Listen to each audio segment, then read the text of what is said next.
Come make the easiest মাছের ঝোল with me.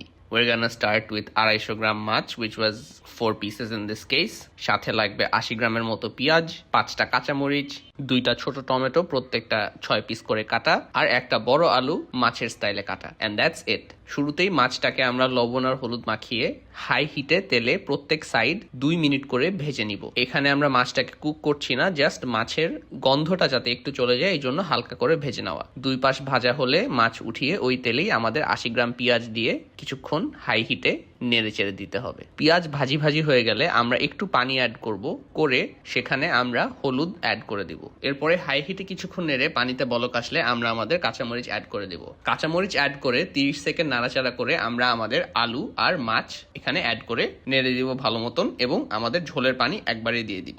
ঝোলের পানি অ্যাড করে হাই হিটেই আমরা জিনিসটাকে ঢেকে দিব এবং 3 থেকে 4 মিনিট অপেক্ষা করলেই পানিতে বলক চলে আসবে। এই অবস্থায় আমাদের কাটা টমেটোর টুকরাগুলো অ্যাড করে আমরা আবার ঢেকে দিব এবং চুলার জাল কমিয়ে মিডিয়াম করে দিব। এই মিডিয়াম টু মিডিয়াম লো হিটে মাছটা আগামী 30 মিনিট রান্না হবে। 30 মিনিট ঢাকা রান্না হওয়ার পরে ঢাকনা খুললেই আপনার মাছের ঝোল রেডি হয়ে যাবে and you can serve it. This is the easiest মাছের ঝোল recipe I could think of.